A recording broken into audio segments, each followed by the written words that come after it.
సంవత్సరాల తరబడి ఎన్ని మందులు వాడినా మీ మోకాల నొప్పులు తగ్గట్లేదా? ప్రాణ పెయిన్ క్లినిక్ లో అత్యాధునిక చికిత్స. తెలంగాణ ముఖ్యమంత్రి రేవంత్ రెడ్డికి ఢిల్లీ పోలీసులు నోటీసులు జారీ చేశారు.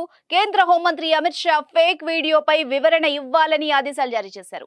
మే 1వ తేదీ కల్లా వివరణ ఇవ్వాలని ఆదేశించారు. రిజర్వేషన్ల అంశం మీద అమిత్ షాపై కాంగ్రెస్ నేతలే ఫేక్ వీడియోను క్రియేట్ చేశారని బీజేపీ నేతలు ఫిర్యాదు చేశారు. దీంతో తెలంగాణ పీసీసీ అధ్యక్షుడిగా ఉన్న రేవంత్ రెడ్డికి నోటీసులు ఇచ్చారు.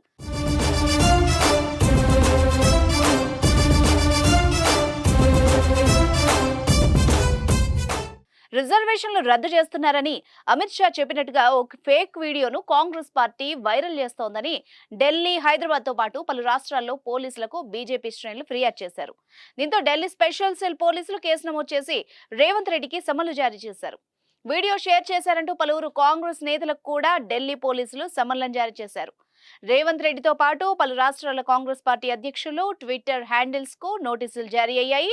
ఈ ఫేక్ వీడియోను ఎవరు తయారు చేశారన్న దానిపై స్పెషల్ సెల్ ఇంటెలిజెన్స్ దర్యాప్తు చేపట్టింది. ఈ ఫేక్ వీడియోలు జార్ఖండ్ తో పాటు తెలంగాణ కాంగ్రెస్ ట్విట్టర్ హ్యాండిల్స్ ద్వారా బయటకు వచ్చినట్టు పోలీసులు గుర్తించారని తెలుస్తోంది.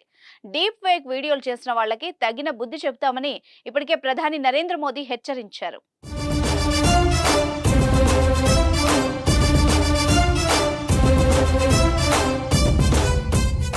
సుమన్ టీవీలో మీ పర్సనల్ అండ్ బిజినెస్ ప్రమోషన్స్ కోసం కింది నెంబర్కి కాంటాక్ట్ చేయండి.